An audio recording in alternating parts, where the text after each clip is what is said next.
Hello and welcome once again to the video. In this one, continuing my look at every Formula One Grand Prix race in the 2023 Formula One World Championship.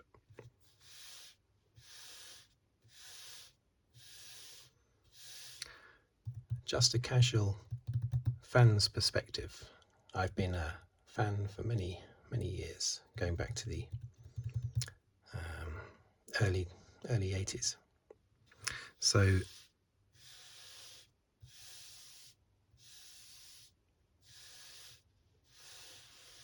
I have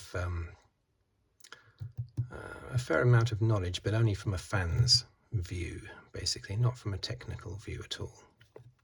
I wouldn't pretend that I do. Right, so this was round 14, Italy, Monza. I like to put that down as well, just because it's just like when I put down Silverstone, because it's a big, Monza is a big thing.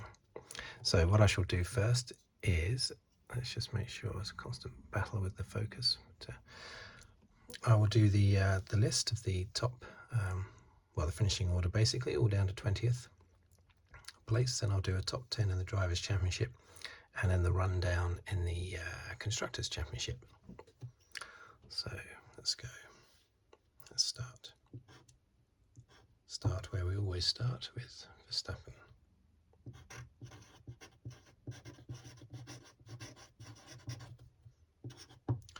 Nice, Perez. Focus. Third. Sainz. Leclerc. Russell.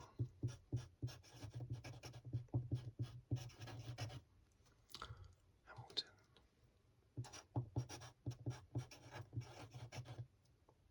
Albon.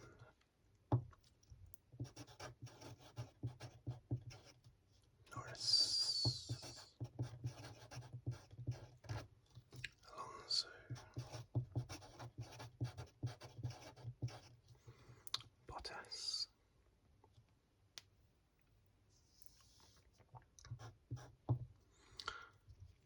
Lawson. Piastri.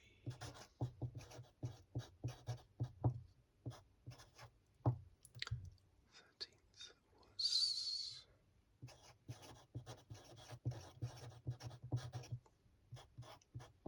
Sergeant. Joe.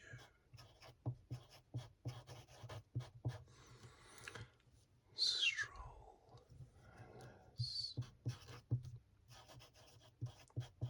Gasly.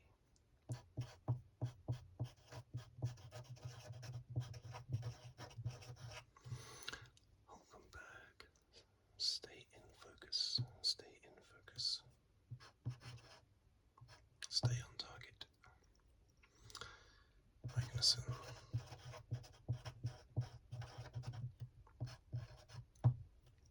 Ocon.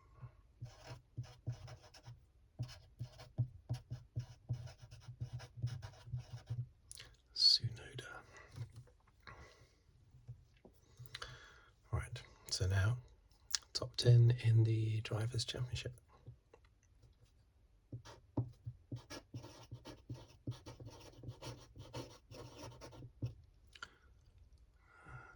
Three, 6, 4. Perez. 219. Alonso.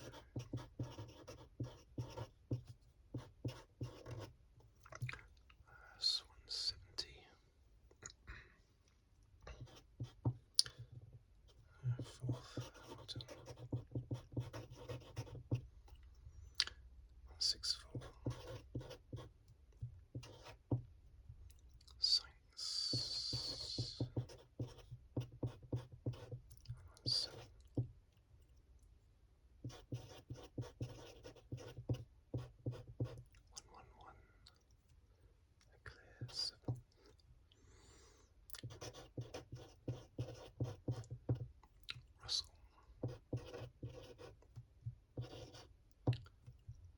Norris. 79.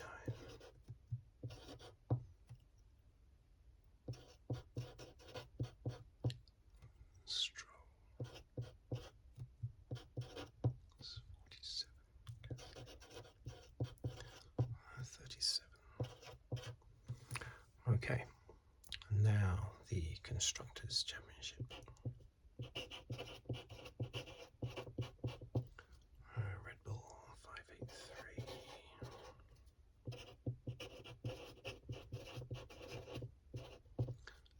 Mercedes 273. Third, Ferrari 228. For Aston Martin 217. Fifth, McLaren 115. Six,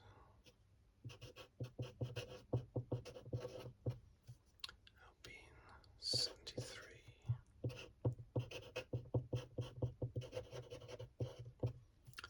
Williams 21. Haas 11.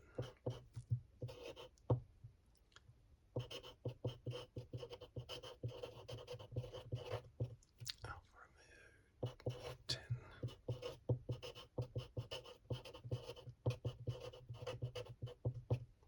AlphaTauri 3. Okay.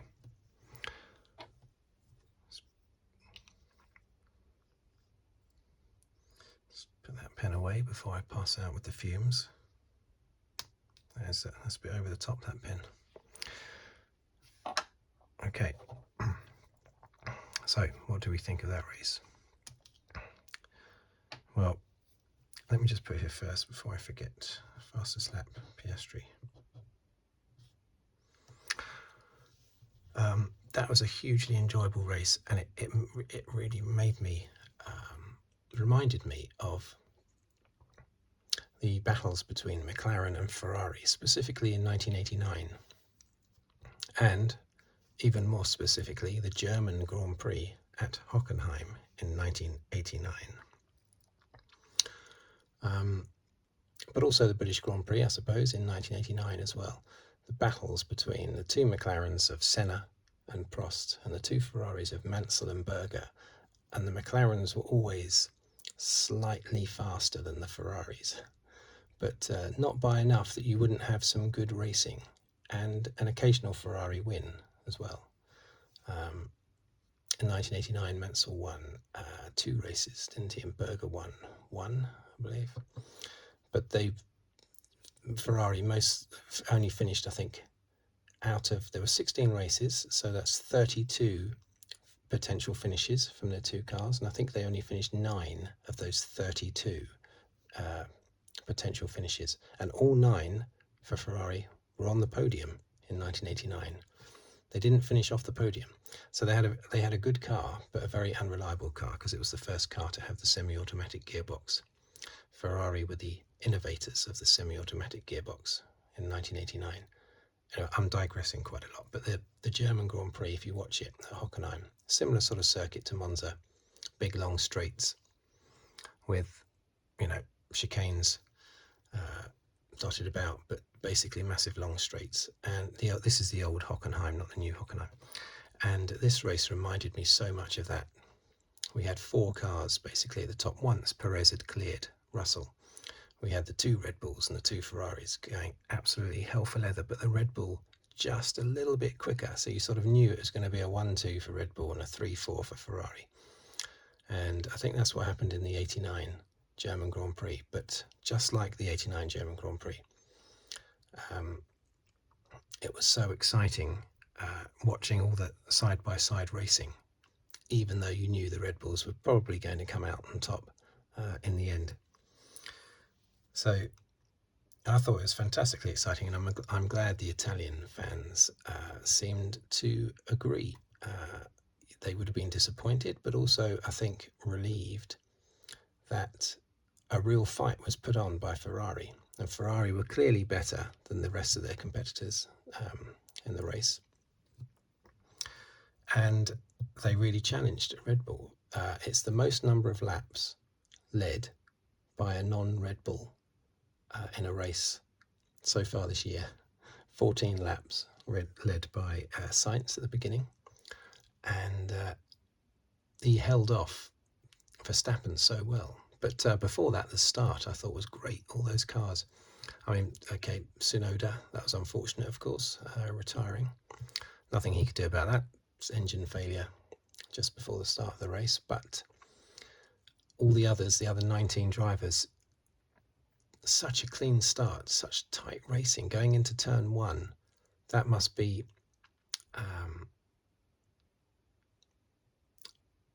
possibly the most dangerous corner, the first lap at Monza, basically going into turn one. I was pausing there for a minute because I was suddenly thinking about a few other circuits like Singapore, but Singapore is treacherous all the way around.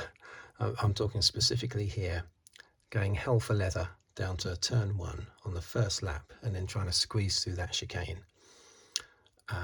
Must be, I think, the most difficult corner at the most difficult time of any race on the calendar. And they all got through. Fantastic stuff. And Piastri pulled off, there were some great moves. Piastri pulled off a great move on Albon at the start. Hamilton started on hards. I think he was only one of three, wasn't he? Who were the other two? Magnussen and I forget who the other one was, but they were further down the field.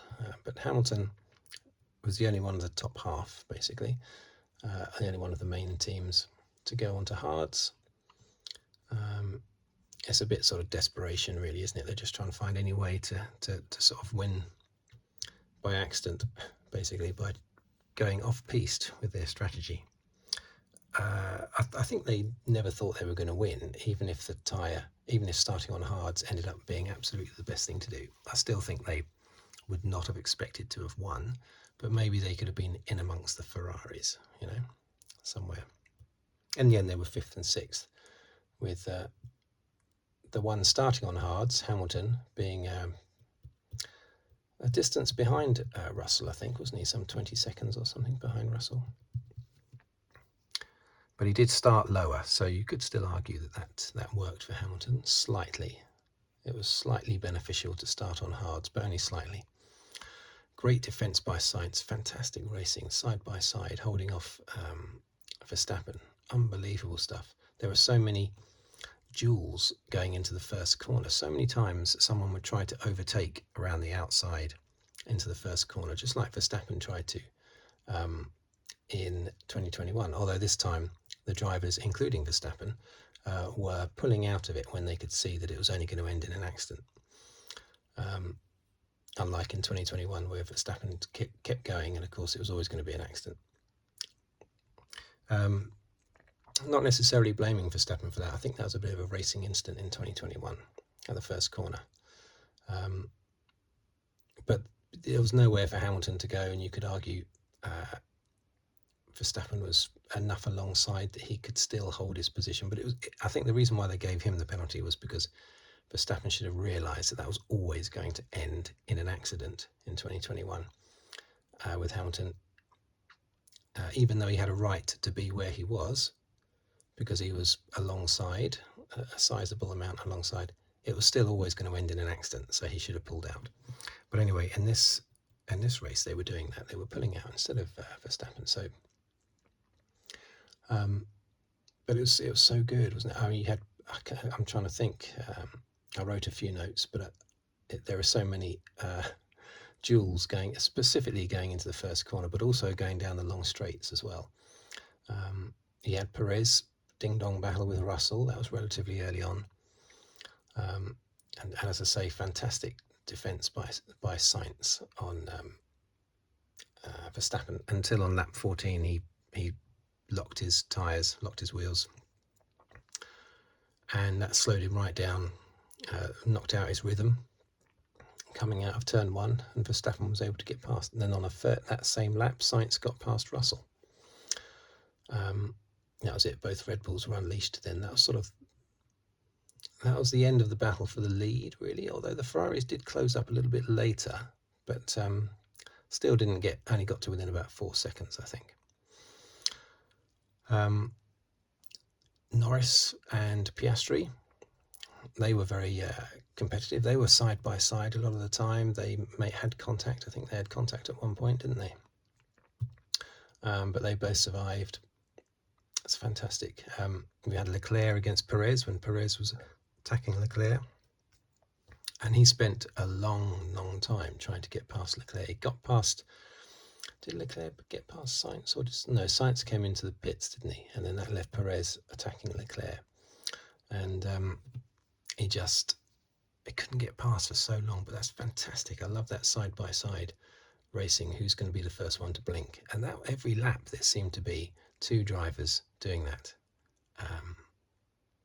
Fantastic, and quite often teammates as well. Alex Albon, fantastic. Started 6th. He got passed, as I said, by Piastri at the start. Great move by Piastri, but then he did Albon did a great move on Piastri to take the place back. And it was a great performance by the Williams. So we know the Williams is fast in a straight line and all that sort of thing, but I'm still surprised he was able to hold on to 7th in the end. But he had to defend like crazy from the McLarens. Lap after lap, Norris and Piastri, who seemed to be stuck together the whole race, they were attacking Albon. Lap after lap, fantastic performance by Albon. A standout drive, I think. Couldn't hold off Hamilton towards the end, but Hamilton was on much fresher tyres. And mediums as well. A lot of those attacking around the outside into turn 1 were complaining, weren't they? They would go on a radio straight away and start.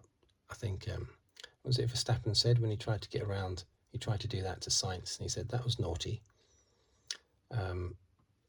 It wasn't, of course. Sainz was allowed to defend his position there. It's that person around the outside is allowed to be there, but they have to realise that there's going to be an accident. If they can't get cleanly past very quickly, there's going to be an accident. So they have to back out, which Verstappen did.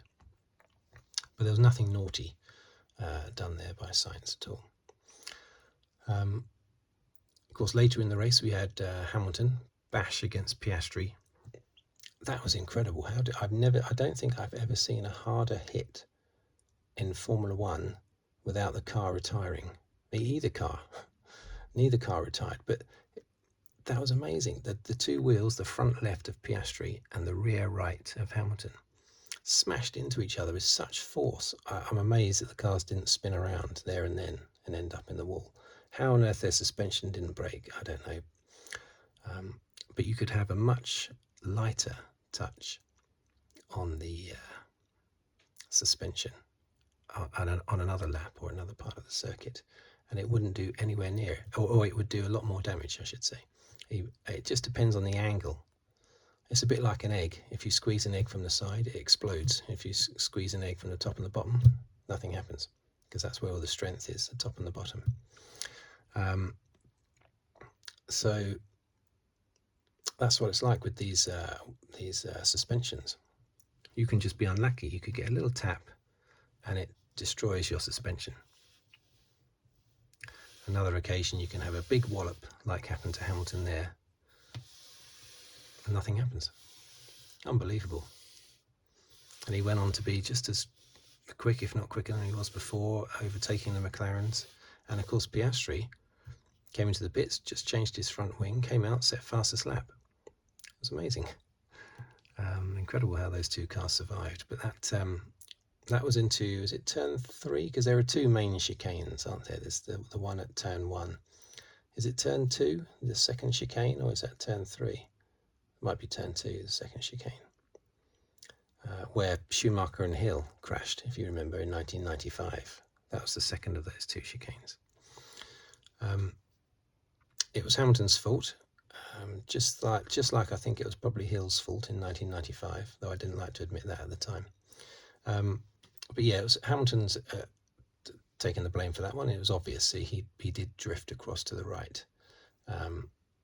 Piastri could have moved a little bit further to the right, but you know, he would have been touching the grass, so you know, that would have been wrong. That could have been a massive accident then. So yeah, Hamilton was right to take the blame for that one. I was expecting a bigger penalty than 5 seconds actually, because it was so obvious. It was a slam dunk the way he had drifted across. But I suppose he didn't get more because it was seen as not being intentional, which it obviously wouldn't have been. So that's why he only got 5 seconds, and that didn't affect Hamilton's finishing position in the end anyway, because he finished about 6 or 7 seconds ahead of Albon. Probably the most aggressive fighting we saw was between the two Ferraris, of course, right at the end of the race. That was incredible. Sainz and Leclerc, bish bash bosh. That was fantastic to watch, zipping down the straights, just a flash of red, fantastic. Now, Leclerc said after the race, that was great fun, I love doing that, but he can't have thought it was great fun when he locked up on the last, was that the last lap when he locked up going into turn 1? Because he wasn't in control there. It's okay if you're in control, like Senna and Mansell in 1992 at Monaco, when they were 2 centimetres apart for the last 7 laps of the race. But everything was under control, no mistakes were made, everything was in, you can then enjoy that. But here, surely there's nothing to enjoy from Leclerc's perspective, or Sainz's. When Leclerc locked up, it's just blind luck that he didn't crash into the back of Sainz. So that wouldn't have been fun. And after the race, Leclerc was watching some video clips of some of his moves, and he was talking, and every now and again he would go, ooh, like that, ooh dear, ooh. As if Leclerc didn't realise, until looking back on TV, he didn't realise just how close they had come to coming together.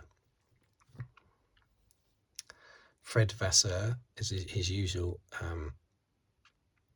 calm self after the race, smiling. He always seems to have that sort of smile on his face, a bit like the guy before him. What was his name? The team principal of Ferrari beforehand. I don't know. He always had quite a calm, half smile on his face all the time as well, regardless of what happened during the race. But yeah, Fred was, I'm sure he would have been horrified if they had actually come together, of course, and I'm sure they'll have a little conversation about it, because even if it was fun, you don't risk something like that right at the end of the race. But as Fred himself said, they would have had criticism had they not let them race, so can't win really. Mercedes, well, of course, Hamilton had 1 penalty, yeah, and Russell had another penalty for a ding-dong with Ocon, where he went off the track and sort of forced, you know, unintentionally forced Ocon off or something like that, didn't he? Can't remember the details now, so many of those occasions, but I think that was at the second of the 2 chicanes as well. And he got a 5-second penalty for that, but neither of their positions were affected by those penalties, which is quite good. Now, I wanted to clarify something. In my last video, I said that Alberto Ascari had won 9 races on the trot, but all weekend at Monza, Sky F1 anyway have been saying that Ascari won 7 races on the trot. Now, we are both right. Sky and myself are both right, really. Ascari won the last 6 races in 1952. There were only 8 races in the year, and he won rounds 3 to 8, so he won the championship easily. So that's 6 wins there, and World Championship. He came in 1953, and he won the first race of the championship. Okay, so that's 7 wins on the trot. The second race was the Indianapolis 500, which back then, for some daft reason, was part of the Formula One Championship in the 50s. And so Ascari and none of the F1 drivers, I don't think any of them, went to that race. It's just not worth the risk. A completely different circuit. It's just a one-off. So they didn't go. Now, there have been times when Formula One drivers have gone to the Indianapolis 500 and even won there. Jim Clark won there in the 60s, but by then the Indy 500 was not part of the championship, Formula One championship. I think Graham Hill went there as well. Alberto Ascari did race in the 1952 Indy 500. Now, there's part of me thinks he was the only Formula One driver that ever went to the Indy 500 when it was part of the Formula One Championship in the 50s. I might be wrong, but there's that fact is in the back of my head, I think from when I did a video on Ascari a year or so ago. So he did go to the 1952 one, but that was extremely rare, if not the only time that a Formula One driver went to the Indy 500. And none of the Indy 500 racers ever took part in any Formula One Grand Prix. But officially, all of those Indy 500 Grand Prix winners from the 50s are all classed as Formula One Grand Prix winners as well, because it was part of the championship. It's just ridiculous. So Ascari didn't go to round 2, right? And then he won the next 2 rounds after that. So in my eyes, and in many people's eyes, that's 9 wins on the trot. Okay, he attended those 9 races on the trot and he won them all. But because there was a race in between, Indianapolis 500, that was part of the Formula One Championship, technically you have to say that he only won 7 on the trot. Then there was the Indy 500, and then he won 2 after that. So that's the difference. That's why there's a difference between what Sky was saying and what I was saying, basically. Yeah, so it's Verstappen's 47th win, 10th on the trot. He's now, was it 5 behind Prost, who's on 51. It's 5th in the... It also, that's his 27th win in just the last 2 years, which equals Jackie Stewart, because he had 27 wins in his entire career. And Jackie Stewart held the record for the most number of wins all the way up to 1987 until Alain Prost passed him. So that grand tally that Jackie Stewart racked up of 27 wins, Verstappen's done that in the last 1.5 years. Incredible. Of course, there's a lot more races now, and he's in a totally dominant car. 10 wins on the trot. It's impressive, but I think it's more impressive for the team. It shows their complete dominance. 10th win on the trot by Verstappen, 15th win on the trot by Red Bull.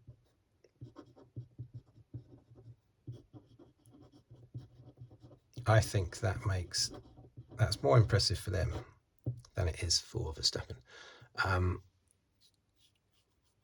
All Verstappen's had to do really is beat Perez. Although some people would argue that's not true, because Perez doesn't always come second. So there are other drivers like Alonso and Hamilton who have managed to beat Perez in races despite being in a Red Bull. So when you look at it that way, you could say Verstappen isn't just beating Perez. So I don't know.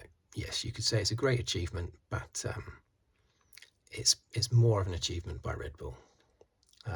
We already know Verstappen's a very good driver and would always beat Perez pretty much, unless it's a tight, twisty street circuit, a scary street circuit, and then suddenly Perez comes alive. So maybe Singapore, that's when the run will end. I can see that happening. I'm sort of 50-50 of who I think will win in Singapore between those two. I think a lot of Perez when he's on those tight, twisty circuits. But yeah, very impressive for the team, but also impressive for Verstappen, but more so for the team. One thing I did notice at the end, you know, this celebration thing, they do a big photo, and they all hold cans of Red Bull pretending that they like the taste of it, and then they all sprayed it at the end, and they all jumped up. And when they all jumped up, I thought, no, because you could see all those trophies were delicately balanced in the middle of the crowd, and they all suddenly jumped up, spraying Red Bull everywhere, and they all jumped up and they all ran around and jumped over probably the trophies. Now, I paused and rewound the tape a few times, and you can see one of the trophies, one of the big ones, wobbling after most of the crowd has sort of cleared it, like Beecher's Brook at the Grand National. Once most of them have got over it or got around it, you can see it wobbling from side to side. If that had fallen over, I'm sure it would have broken in some way. It would have certainly got all nastily scratched. and it would have just been like a repeat of what happened to his trophy. Well, I don't know I can't remember what race it was, when Norris did that, his own celebration thing, and managed to damage Verstappen's trophy. That could have happened again. Why on earth would they think that's a good thing to do? To get a load of people to suddenly jump up and run past and try to avoid some delicate trophies on the ground. I mean, it's amazing they didn't fly all over the place. Anyway, I just thought it was interesting that it was actually wobbling from side to side and then came to rest, fortunately, without falling over. So there you have it. Championship, of course, you've got, look at these three. No, not these. Yeah, these three. Sainz, Leclerc and Russell. Who's going to finish fifth? Who knows? Who's going to finish third? I think Hamilton will still finish third. He's making a real job of it, isn't he? He's been slipstreaming Alonso for a number of races now. He's right behind him, but just can't quite get past. Who do I think will finish in fifth? Not that it really matters, but I would expect Russell to get fifth place. The Ferraris did very well today, but I think the whole season has been primed towards today. They even changed their engines, didn't they, going into this weekend? The Ferrari. Williams, fantastic, 21 points, another load of points they got. Look at this though, Aston Martin. A swap around with Ferrari. I didn't think that would happen. I'm very surprised.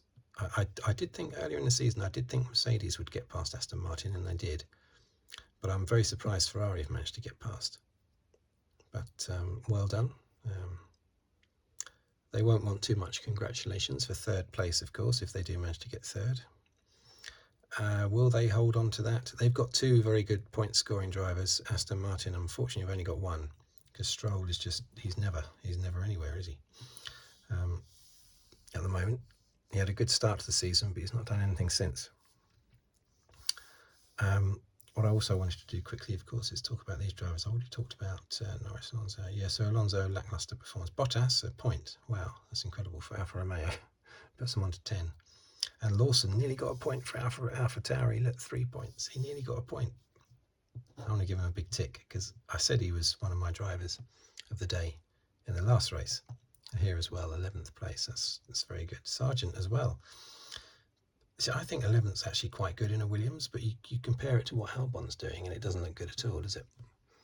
So poor old Sargent is doing a good job, but he's being outshone by Albon totally. Problem is, you put Albon in the top team, I think he's too sensitive. I think he's too soft and sensitive, Albon. Just like happened with Red Bull. He just gets a little bit crushed by the pressure, I think.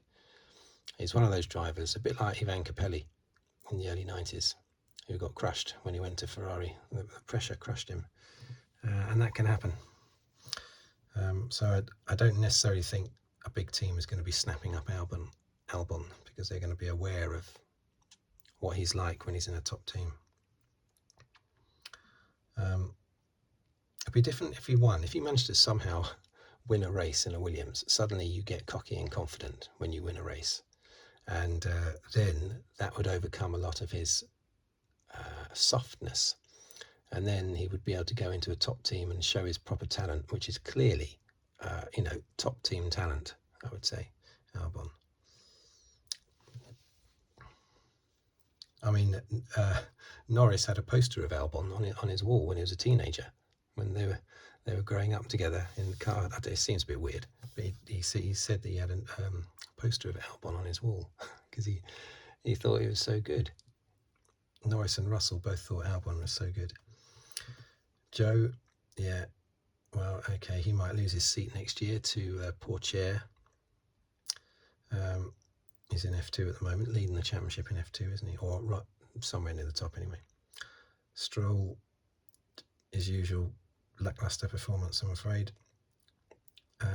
Gasly, Hulkenberg was doing well earlier in the race, tussling away, but he ended up with 2 pit stops, and that sort of ruined it for him. Same with Magnussen. Ocon, he retired. I forget what his issue was now. And Tsunoda, of course. So there you go. Verstappen's had his 10th win. Well done, Verstappen. Well done, Red Bull. Now let's have a different winner for Singapore. I predict Perez, actually. I will predict Perez for Singapore. I think that the McLarens should be further up there as well. Should be better. Anyway, that's the end of this little video. So thank you for watching. Thank you for listening. If you'd like to subscribe, please do so, and or like or comment or anything like that. And I will see you on the hopefully on the very next video. Thank you very much, and goodbye for now.